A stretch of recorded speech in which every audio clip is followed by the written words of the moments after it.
Ever wondered how the holy month of Ramadan influences our understanding of sexuality?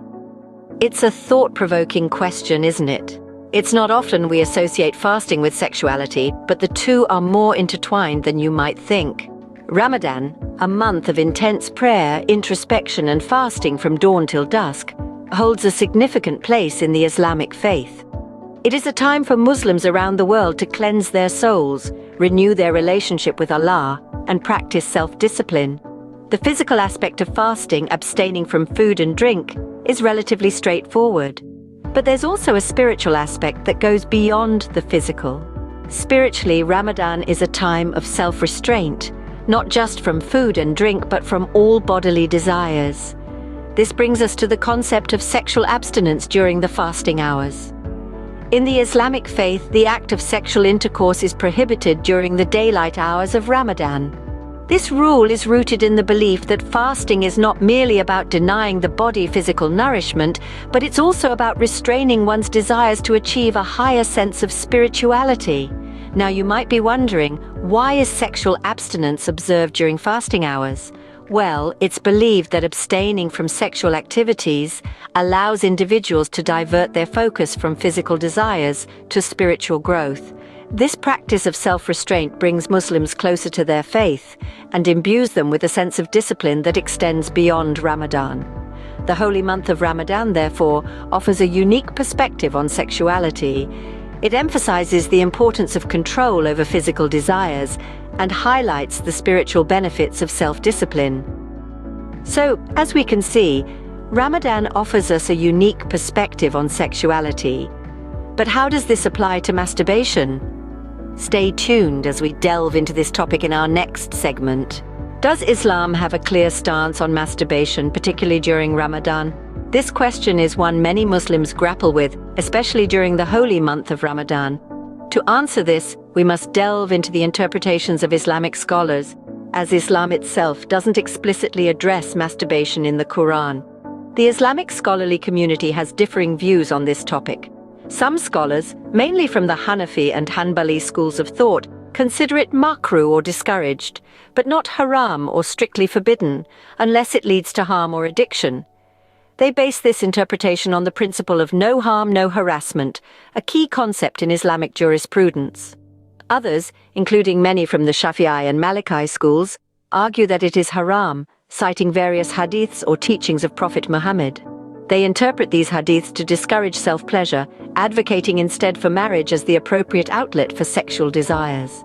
However, there is a universal agreement among all scholars that during the fasting hours in Ramadan, masturbation is not permissible as it invalidates the fast.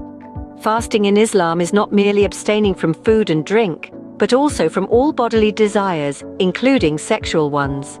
The aim is to achieve spiritual purification and self-discipline, and indulging in such acts contradicts these goals.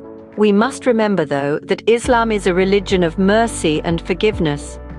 If a person falls into this act, repentance and seeking God's forgiveness are always open. It's also important to note that Islam encourages seeking knowledge and asking questions. So if you're unsure about something, seek advice from trusted and knowledgeable sources.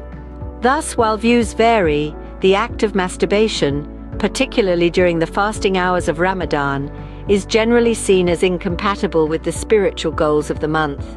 So, how does one manage their sexual energy during Ramadan? The key lies in channeling these energies into spiritually enriching activities. Islamic scholars often recommend increasing one's devotion during this holy month. This could mean spending more time in prayer, reading the Quran, or engaging in other acts of worship.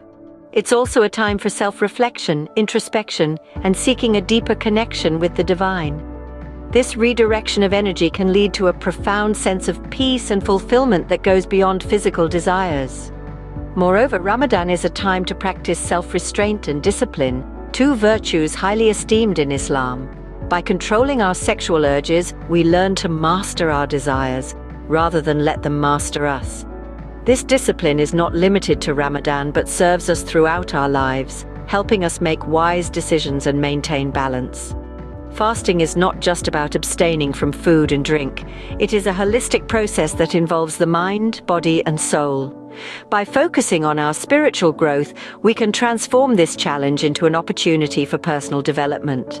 It's important to remember that everyone's journey is unique. What works for one person may not work for another, but the goal remains the same: to use this sacred time to grow closer to Allah and to strive to be the best versions of ourselves. So, while it may be challenging, managing sexual energy during Ramadan is not just about restraint, it's about growth, discipline, and deepening our connection with the divine. In essence, Ramadan provides an opportunity to develop self-control and to focus one's energies on spiritual growth. So, let's recap what we've learned today. We've explored the intricate relationship between sexuality and fasting, understanding that Islam encourages spiritual growth and self-discipline. We've delved into the Islamic perspective on masturbation, acknowledging its complexity. Most importantly, we've discussed ways to channel sexual energy during Ramadan, emphasizing the importance of this holy month for personal development and spiritual enhancement. Ramadan, thus, serves as a time of spiritual reflection and growth, guiding us towards a better understanding of our sexuality.